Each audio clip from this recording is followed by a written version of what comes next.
WackMatters is brought to you by Audible.com. If you go to audibletrial.com/WackMatters, you can sign up for a free 30-day trial where you can test out Audible's awesome audiobook monthly subscription service. Make sure to go to audibletrial.com/WackMatters. I like how we've not officially done an intro. We've for sure not done I think that's intro worthy.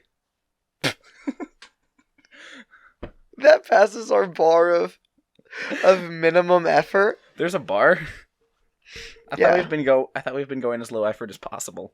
No, there's a bar. I've taken stuff you set out. Where's my fake ID? If we're gonna get to this bar, I'm gonna need a fake ID.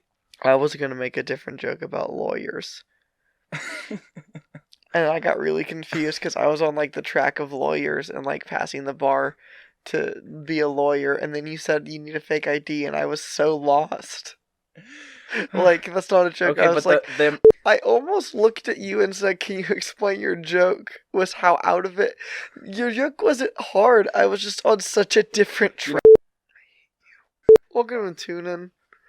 This is a podcast where I try to stay awake while talking into a microphone. And also my friend Karsten comes over and hangs out while I take a nap.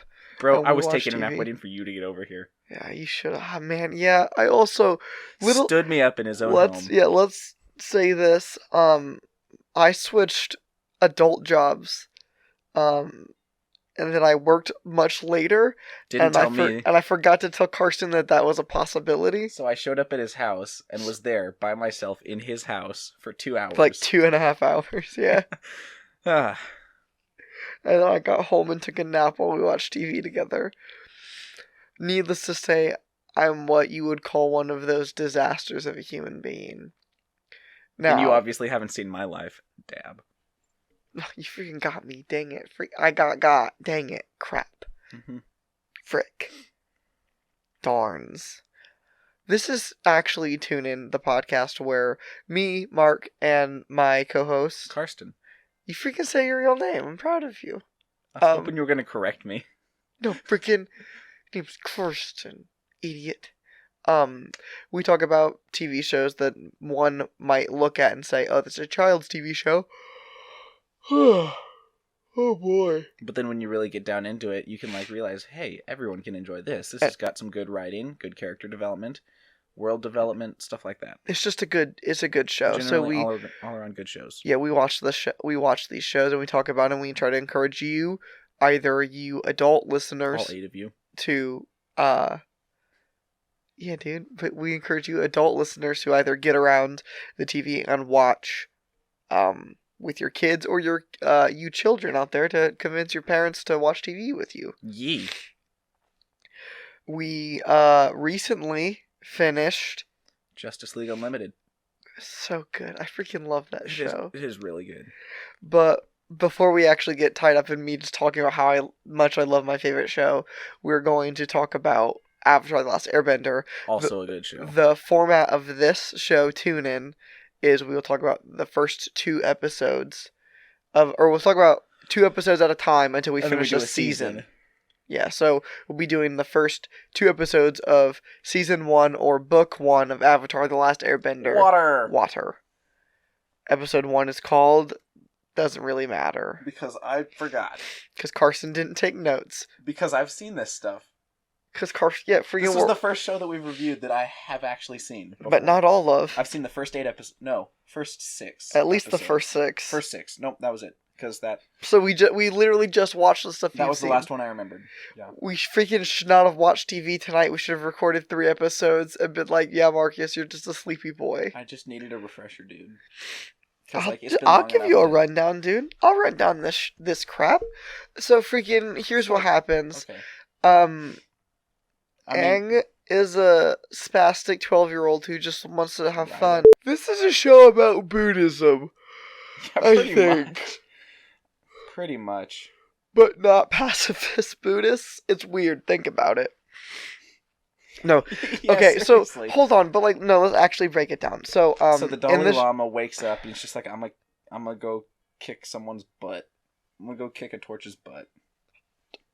I'm gonna fight fire with air because the best way to put out a fire is It's to more supply air. it with oxygen. More air. That's what I was told when I took firefighting classes. So, in the world of Avatar: The Last Airbender, there are 4 elements that they talk about: fire, Earth. water, fire, air. and they all consist of people who can bend them, which is essentially through. All of the bending is based off of different martial arts. So each type of bending has its own kind of martial art link to it, and people can bend or like have some sort of dominance over the elements and use them like magic powers, essentially.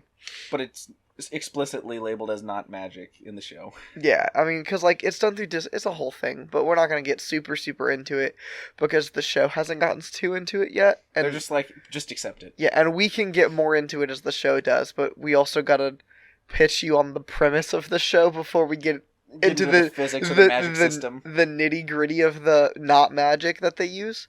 So essentially, some people are born benders, some people are born not. But if you are born a bender, you're born essentially 80% of the population are born with. Wait, that's never mind.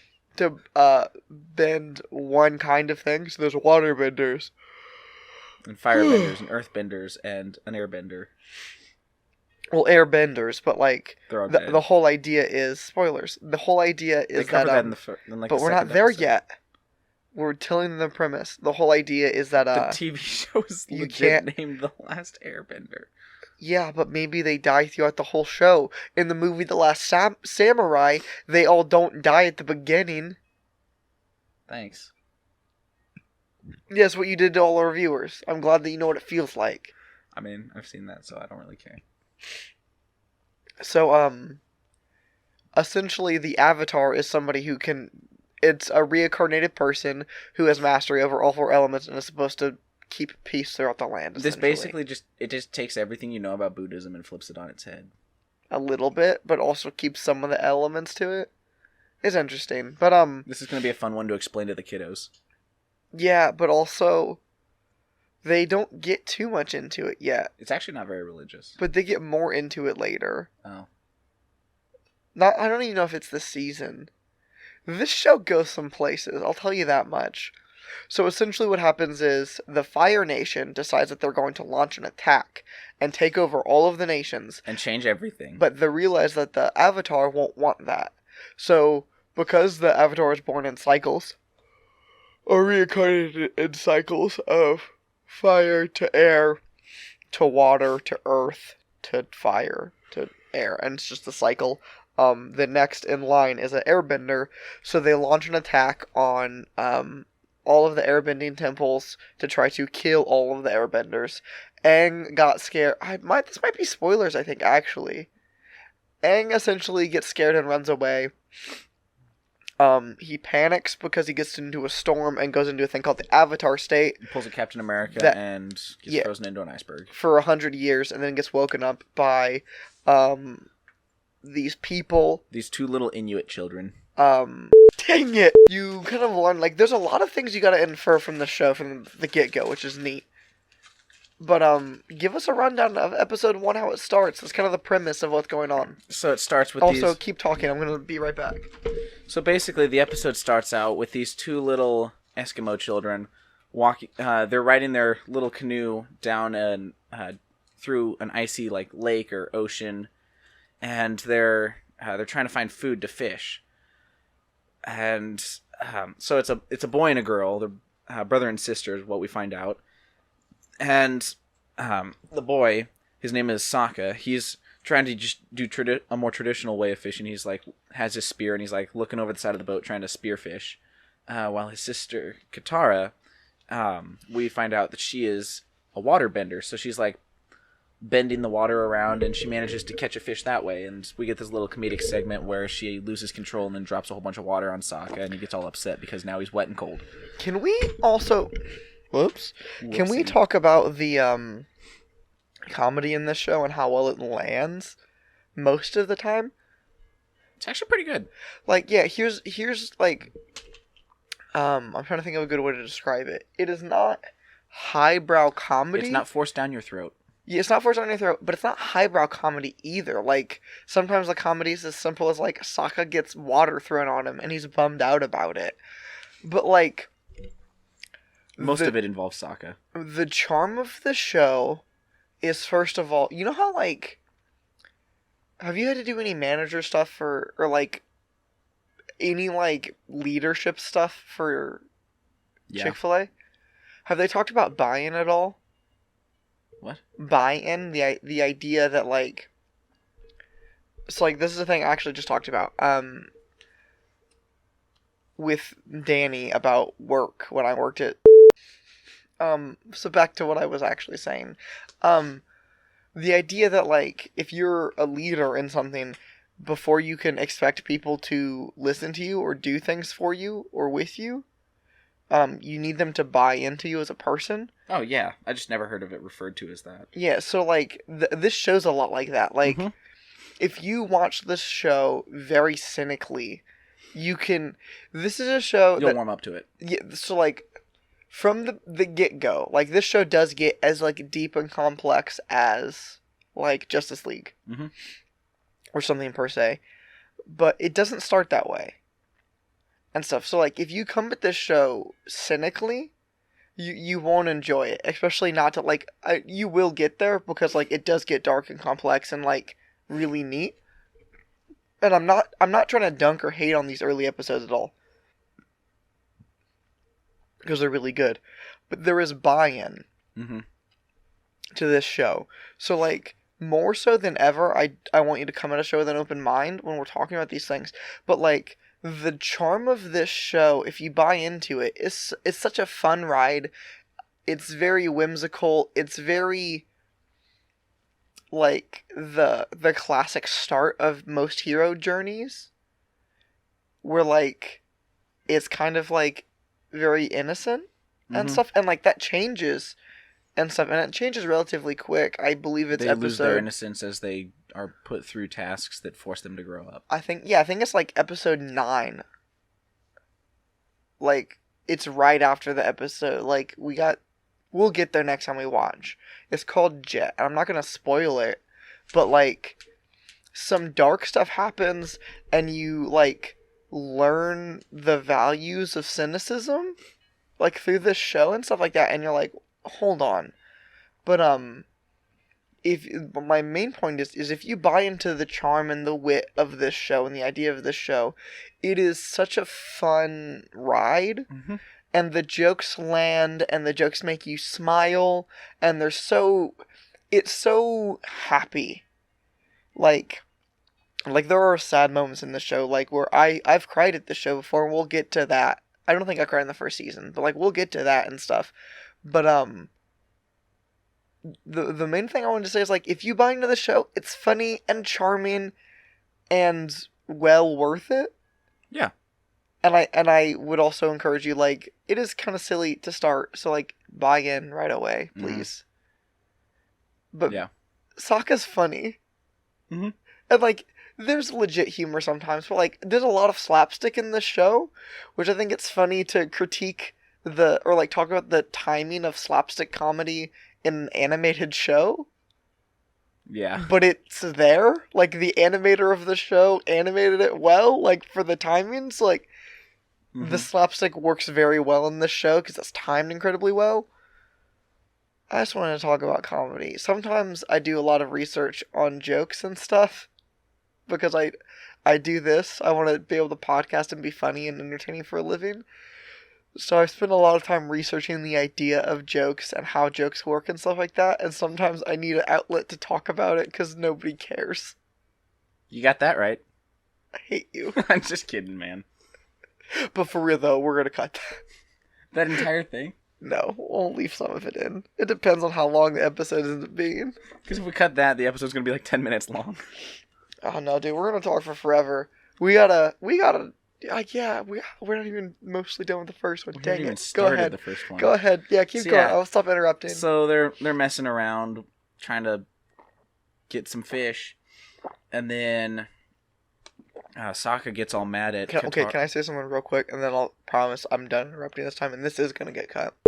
Tell me about Avatar: The Last Airbender, pervert. Katara and Sokka are, they're on this boat, trying to catch some dinner, and Rebel for life. And then Sokka's getting all mad at Katara, and she's getting mad at Sokka because, typical brother-sister shenanigans. They get mad at each other for the littlest things. Okay, but again, I told you I wasn't going to interrupt you, but actually, that we all knew that was a lie. Yeah. They do sibling stuff very well in this show, I think. Like, I've seen a lot of people talk about a lot of different shows and be like, oh, they, like, get the relationship between, like, a brother and a brother, or, like, a brother and a sister, or sisters, like, so well, and I always think that they don't. Like, I never see that, at least with, like, the siblings I'm around, or the siblings I have. But, like, the relationship and the way that the siblings interact between Sokka and Katara is actually done very well. Yeah. Like, they don't squabble needlessly, and they don't squabble, like, so aggressively. You know what I mean? Like, you watch a lot of shows and they're like, yep, like, these brothers and sisters are always, like, doing horrible things to each other, and like, it's funny. And you're like, no, that's sad. Yeah. It's never like that in this show, but it's done really very real, which I think is interesting. Go ahead, though. Okay. So they're getting upset at each other, and, of course, like any magic-based system, when you get emotional, then your powers become uncontrollable. So Katara she's freaking out, and she's unknowingly controlling the water, and she ends up breaking this iceberg up and throwing them into a current, and they get thrown around all these icebergs, and they end up discovering this one iceberg that's different than the others, because it's like the Kinder Egg of icebergs. That wasn't supposed to be that funny, dude. So they notice something's inside, and it looks like a little boy. And Sokka's just like, so it's just an egg. It's just like, it's a boy egg. That's a Kinder Egg. Because there's a surprise inside. And so they're just like, oh no, we need to help him. We need to get him out. So they just start whacking at it, and then it explodes because it's full of pressurized air. And inside, find this little lost Buddhist monk boy. They should do a film theory on the idea of how any of that would have worked. Yeah. But go ahead. And this little lost little boy, turns out he's an airbender. What's that? It's someone who it's like a waterbender, but with air. And so they're like questioning him, trying to figure out who he is and what he was doing in the iceberg.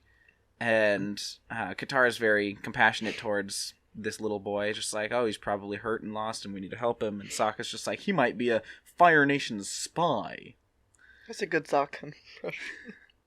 Oh, it's not. Yeah, but here's why it's a good impression. For all the folks listening at home, which I do think the people who download this consistently are me and you. Yeah. But for all the folks listening at home, and haven't watched the show, if you haven't watched the show and you're just listening to us talk about it and stuff, you didn't sound like Sokka, but the idea behind the thing that Sokka's complaining about, they understood the character motivation and things he was coming from. Mm-hmm. Continue. All right. So this little boy's a little confused as to where he is. He doesn't know how long he's been in there, and so he's kind of just trying to regain his bearings as to what all's going on. And the three of them end up decide. He reveals his name. His name's Aang, and they decide. Sokka and Katara decide to bring Aang back to their village so that he can rest and get any necessary medical attention. So they take him back to the village, but they don't take him back in their boat because they're kind of lost. They lost their boat. It's gone. However, Aang has this giant sloth, six-legged sloth thing called a flying bison, whose name is Appa. And Aang's trying to sell him on the idea that Appa can fly. So they all climb on top of Appa, and Aang's just like, okay, Appa, yip yip, which is what he says to get it to fly. And the thing just jumps in the water and swims, like a lame mount. Yeah? Alright, go ahead. So they all go back to the village on top of Appa, and Aang ends up falling asleep, and he has this dream. And this dream's kind of it leads us to it leads us to believe, not to believe. It shows us how Aang got frozen into that iceberg, but it doesn't give us much background. We just see him flying around in a storm on top of Appa, and then it doesn't give us the context of why he was in the storm. And then something happens, he gets freaked out, and he falls into the water, and everything freezes. Like a cajole. Like a cocoon. And one day he will blossom into a beautiful butterfly. Agreed. Yes. Not really. Aang's the worst character in this show, fact. False. Maybe Katara. We don't need to talk about this. Yeah. So they make it back to the village, and then it turns out that... Oh. Okay, so... what did you say after you sneezed when we were upstairs watching TV? You said something like you were surprised by the fact that you sneezed, like, almost like you forgot that you could do it. And it was one of the funniest things I'd heard in a long time. But I was just waking up from my nap while watching TV that I didn't point out how funny it was. Okay. Dang it. I didn't mean to derail that. I can't even remember what I said. I wish I knew, because it was so funny. Go ahead. So it turns out What are you looking up? the name of the second episode. Okay. Okay, cool. That'd be a smart thing. I should do that while you talk. I should think ahead. Yeah, do and it. not just be like... Get on top of that. And not be like, oh yeah, when can I freaking interrupt Karsten next? Like I have been doing. So Aang wakes up from his dream, and he's back in the village, and he's... so Katara's just like, oh, good, you're awake now, so I'm going to introduce you to everyone. She starts introducing Aang to all 8 of the village members. It's not a big village, folks. It's not, because pretty much everyone who's of age is out at war, because there's a war going on right now with the Fire Nation, and it's not pretty. Which means... As opposed to most wars, which are pretty beautiful things. I mean, when the Fire Nation attacked, it did change a lot of stuff. It changed up war. So, I guess you could say war does change sometimes under certain conditions. This war's different. They throw fire at you. They usually don't do that in war. Yeah. They throw bullets at you. They just throw them. Okay. So because pretty much all of the men are gone, that means Sokka's the man of the village, and it's kind of a scary thought when you really think about it. Well, yeah, and also, like, the scarier thing is, like, here's the thing. There's a bit where he's like, alright, like, warriors, like, we're not kids, we're warriors and stuff, and then it zooms out, and he's talking to, like, 3-year-olds, and it's played as, like, a haha goofy goof, but it's also just, like, think about it, like, that's incredibly sad. Like, there's a war going on, and all of the people who are, like, eligible strong people went to go participate in the war, because, like, there is a very, and in this war, it's, like, a very clear that there's a wrong side to it. There's a bad guy, like, there's essentially somebody trying to take over the world. Like, it's a world war. Right. Like, straight up. And, like, this 14-year-old kid, and then, like, these 7 freaking 3-year-olds are, like, the men, like the men of the village to protect it. And, like, it's funny because, like, as he's talking to him, one of them's like, I gotta go potty, and it's actually, like, pretty funny and charming because, like, there's this little kid and stuff like that. But, like, there are places like that in the world, like, where, like, everybody else kind of died, or they're gone doing something. You're in charge to, like, protect this thing, and they're, like, children, and they gotta, like, learn about war and fighting and stuff, and it's sad. Forced to grow up by the circumstances and not time. Yeah, like, it's incredibly depressing, and I think, like, I know Sokka gets a bad rap, I know, like, by a lot of people, and, like, I'm not here to, like, talk politically about this kind of whole thing, but, like, I think that he's written, because, like, even as somebody who is very much more right-leaning than the people who ever talk about the show and talk about their issues with Sokka, like, it is to a fault. Like, he is so kind of like brash about everything and stuff to a fault, but I think it's character development. Like, it's the idea that, like, this 14-year-old kid, like, what is his perception of how he needs to act? And, like, it's not that he didn't have a good dad, it's that his dad had to go fight in a war, so you know what I mean? he didn't have someone to teach him what to do. Yeah, like, it's this 14-year-old kid's, like, perception of what to do, but only from what he'd seen when his dad was still there, when his dad left at a young age. Like, his interpretation of what he saw. Yeah, it's more sad, like, than, like, something I think you should get mad at him for. Because, like, it is him trying his best, and, like, he's not trying to be mean, he's not trying to be the worst in any way. It's also, like, depressing. It's like, I think that this is the best thing to do, I guess. And, like, he's wrong, and, like, you can see that, but also, like, it is a good example of, like, somebody trying their best and also being very wrong, and, like, I think there can be a lot more sympathy there than is often shown. Yeah. Also, Sokka's pretty funny a lot of the time. Where were we?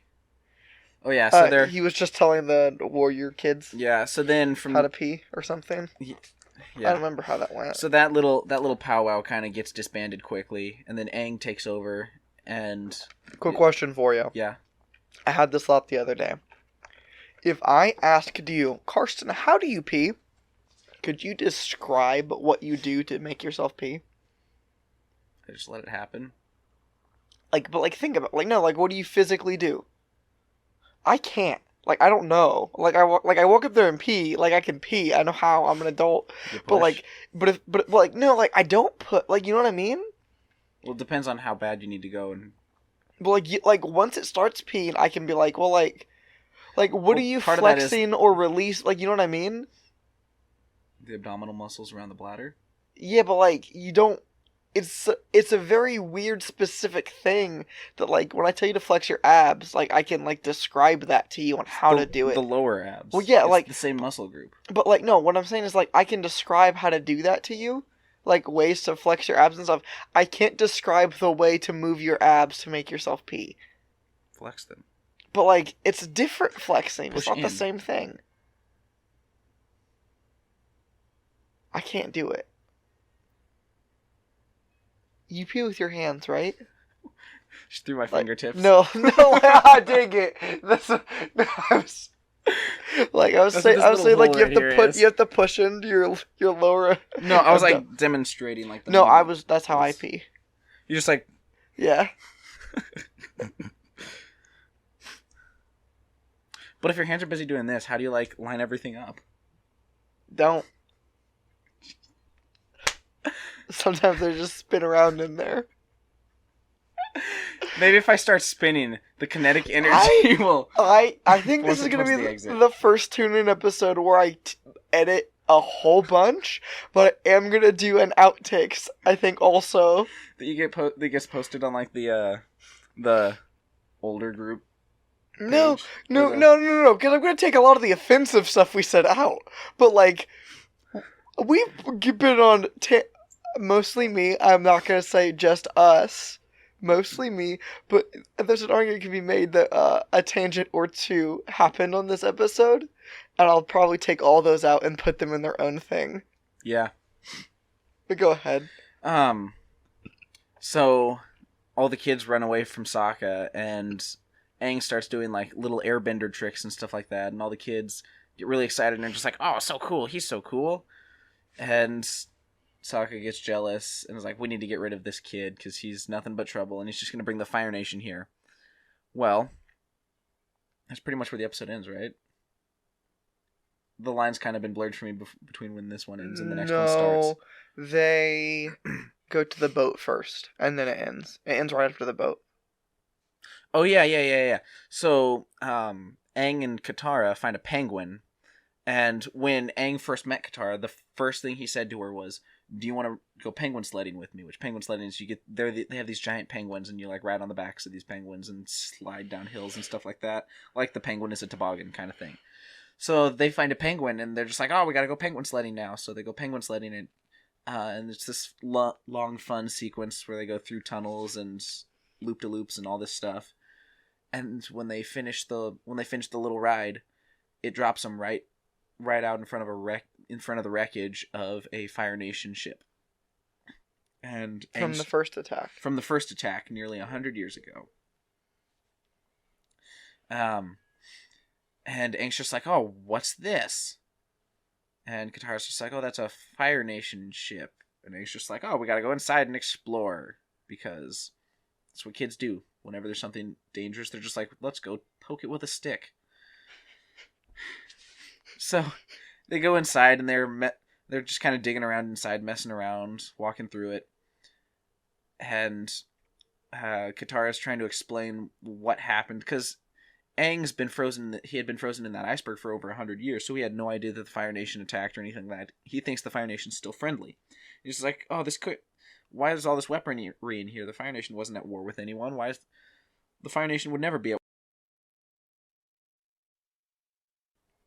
And Katara's trying to explain to him that, no, the Fire Nation's the bad guys right now, but she doesn't want to, like, outright tell him he's wrong and hurt his feelings, because he's just a little boy. He's a little soft boy. And then... Is it off a booby trap? Yeah, so as they're leaving the ship, Aang trips over a tripwire, and it sets off a flare, and guess who sees the flare?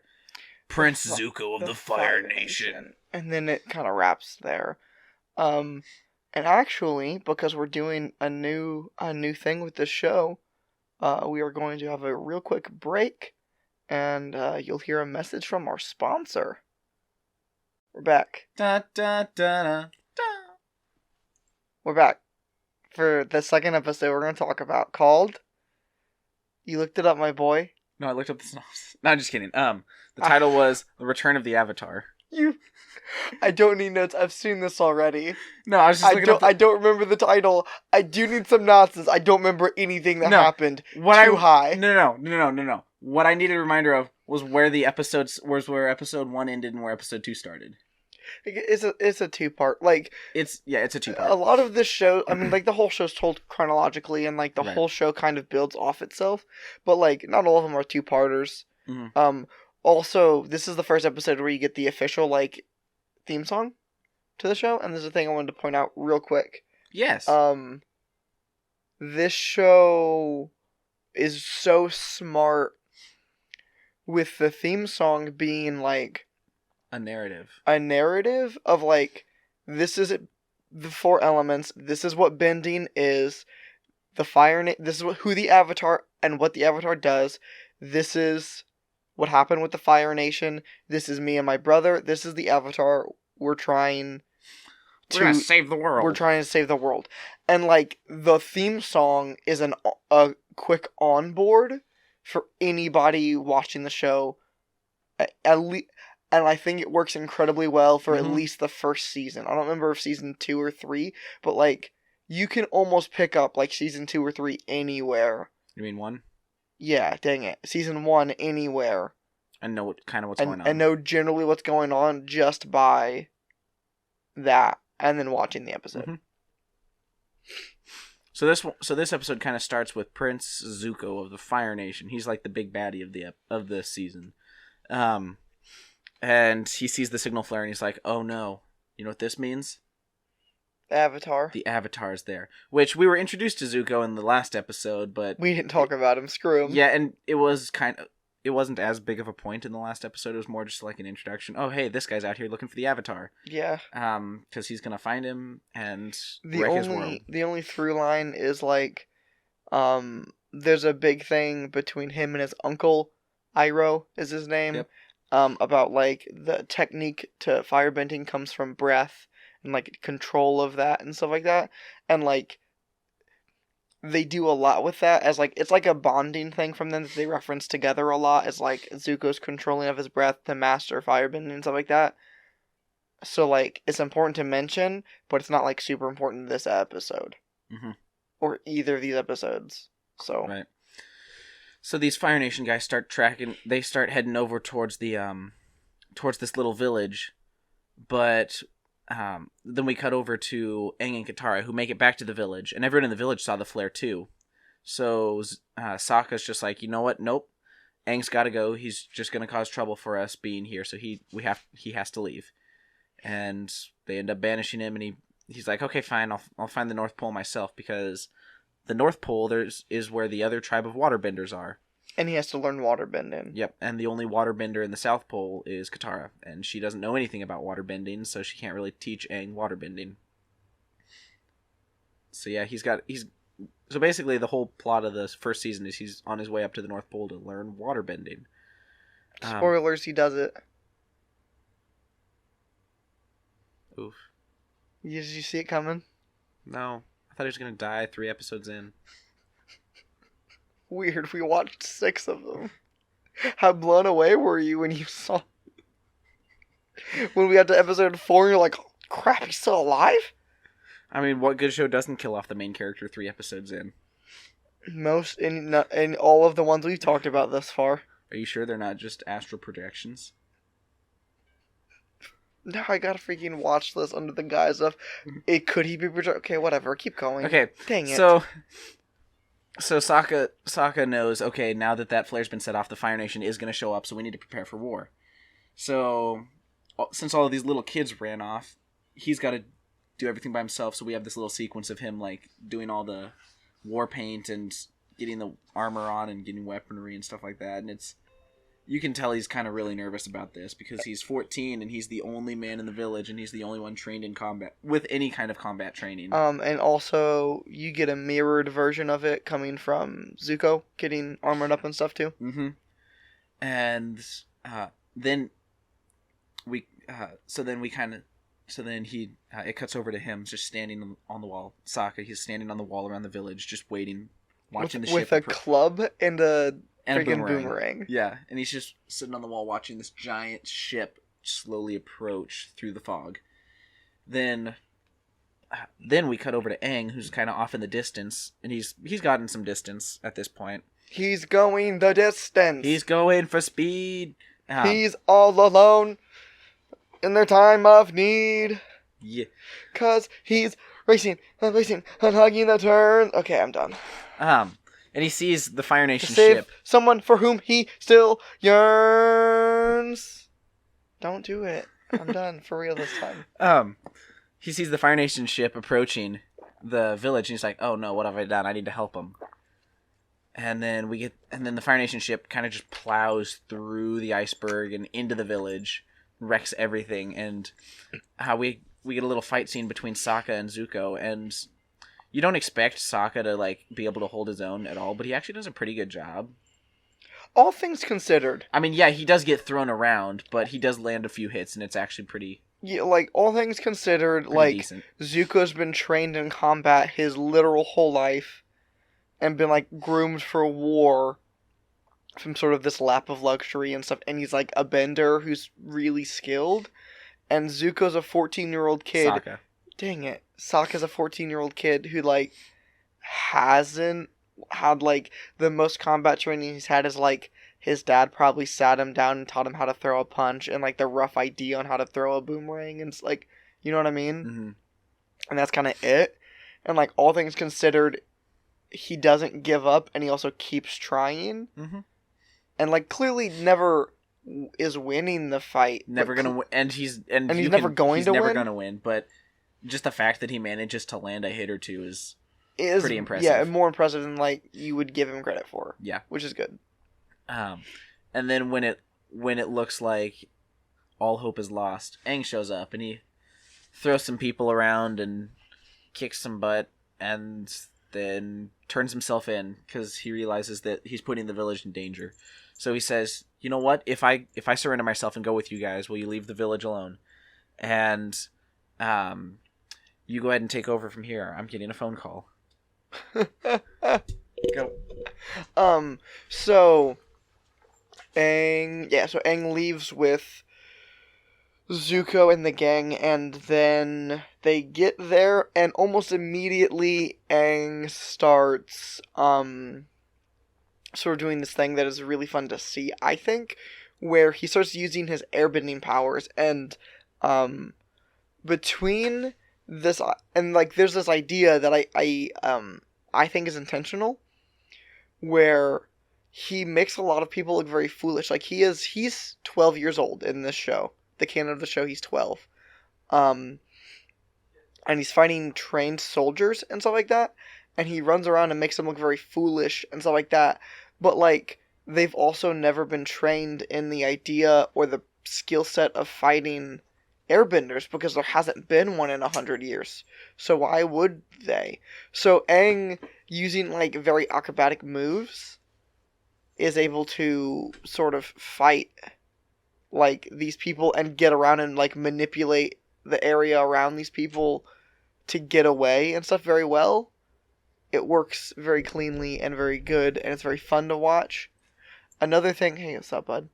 I'm back! Another thing that, like, I also really love to see is they talk about in later episodes, I think in this season a little bit, but mostly in season 2, of, like, different mindsets to different bendings, like, to the different bending you're learning, different element you're learning to bend, and stuff like that, and, like, Aang has, like, a hard time learning earthbending and stuff, because earthbending is the opposite of air, and stuff like that. But, like, this whole, like, because earthbending you're supposed to, like, face head on and stuff, but airbending's, like, very much about being very, sort of, like, I'm trying to think of a good way, like,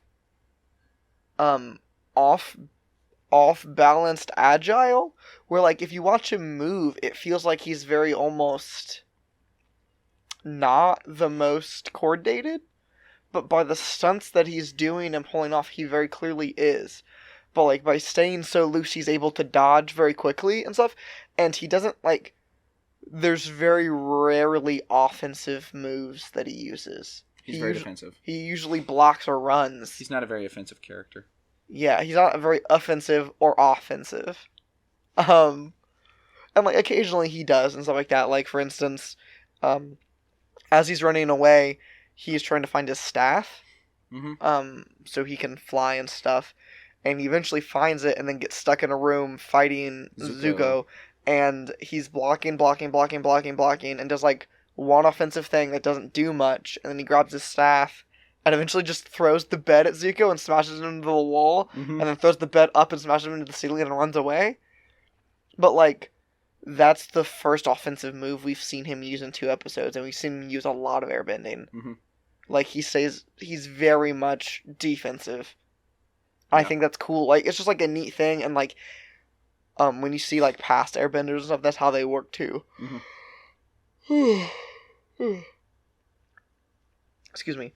So, he essentially, well, as all of this is going on, him trying to get his staff back and stuff, and running around the ship and making people look silly, Katara and Sokka essentially decide that they need to go after him because he came back to save their village. The least they can do is protect him and try to help him. And then their grandma essentially says, you guys are bound for greater things now to help the Avatar. Like, you're not going to be coming back here anytime soon. So, like, take enough provisions and, like, be safe on your journey. But, like, you're essentially, like, pseudo-squire. You're essentially pseudo-squire companions to the Avatar.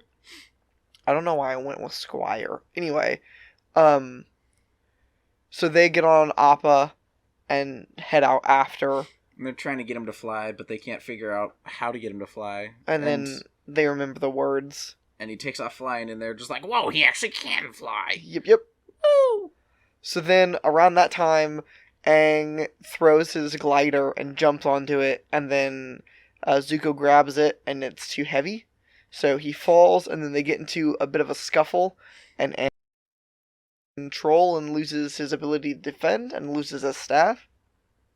Gets hit by fire, and gets falls knocked off out. The side of the boat. Falls off the side of the boat. And goes Super Saiyan. Yeah, so you learn more about this later, too, about, like, the name for it and stuff.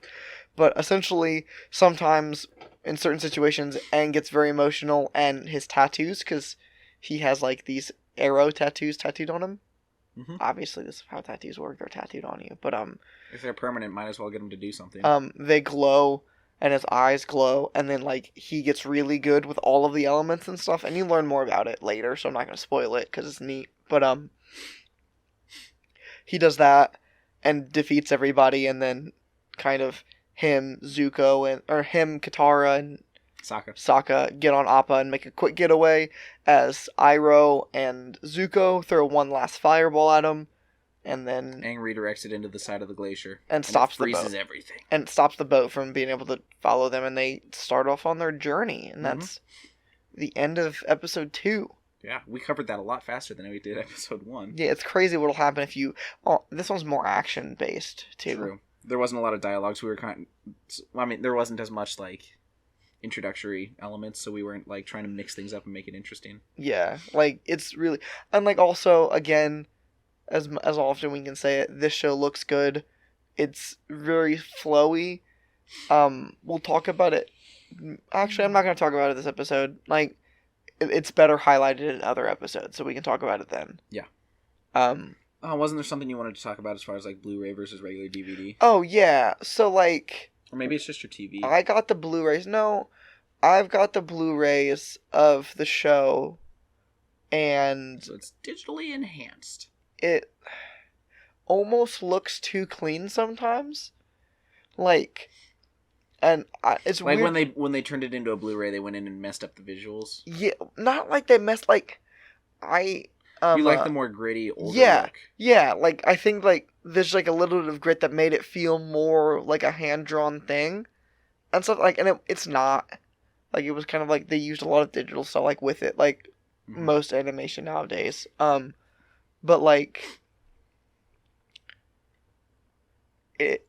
I don't know. It looked more like it, and it felt more personal almost. Mm-hmm. And don't get me wrong, it looks clean as heck. On the Blu-rays and stuff, and if you're looking for that, and I think if you're watching the show for the first time, you wouldn't notice it. Right. Obviously, but it was just a little thing I noticed, which was a little weird to me. But yeah, I think that's gonna do it. We got some t-shirts for sale. I don't know why that was so hard to get out. We have t-shirts that we can sell you. Do we still have sweaties? We got those sweaties. Are you going to be selling those at... Wait. We will not. I don't think we'll we've announced it. We'll be at Ocon if Ocon will let us go. We're gonna try to get a booth at Ocon. So please come support. Signing up now? I talked to Michael about it. Michael has all of the official stuff for the site, so it'll have to be his thing. But cool. I'm gonna bring it up Saturday. The earlier you try and get in, the more likely you are to get in. But Ian managed to get our podcast in, so it can't be that hard. Kobe got him. So yeah, we got stuff for sale if you want to chip us some dollars, or a donate button if you just want to give us money and not get anything out of it. But honestly, the most important way that you could help us right now is through liking and sharing. If you thought this was funny or interesting, or you like the idea of what we're doing, or you're just a big Avatar fan and you know people who are big Avatar fans, kind of want to just listen to our show. Listen to people. Yeah, if you can get more people to listen to this and more people to like and comment and talk about this and share it and stuff like that, that'll help us out exponentially in the long run. So please do that. And also, it's free. It doesn't cost you anything to do those things. So it means a lot more than you think it does to just give us a like, or to share, just hit share real quick on your Facebook. That helps out exponentially more than you understand. Right. So please be willing to do so if we did tickle your ears. Is that a thing? Tickle your fancy? You stupid. That's gonna do it for us. So I just want to invite you guys to tune in next time. Thanks for listening to the podcast that we produce here at WackMatters.com. Just in case you didn't know, we have a lot of different shows running right now. There's Life's What You Rate It, where me and my brother Mark rate everything on a scale from 1 to 10 that exists in the entire universe. Toon In, where Marcus and his friend Karsten talk about cartoons and their value for people of all ages. Of course, Whack Tracks, where me and a bunch of friends make commentary tracks for whatever shows or movies we might be into at the time. And our newest show on the network, The Music Matters, where my friend Trevor creates a discussion around all the matters relating to music. If you'd like to support the content we make here at WackMatters.com, please go to WackMatters.storeenvy.com and check out our merchandise section. We sell t-shirts right now, and there's more merchandise to come. Even if you don't want to buy a t-shirt, there is a donate button at WackMatters.com that you can use to support the content that we already make and to help fund creative ideas for the future. Additionally, this podcast is also brought to you by Audible.com. If you go to audibletrial.com/WackMatters, you can sign up for a free 30-day trial with Audible.com where you get to listen to a free audiobook of your choosing and can continue subscribing for an awesome audiobook content subscription. Remember, that's audibletrial.com/WackMatters. We love you all and hope you will continue checking out the content we make here at WackMatters.com. Have a great day.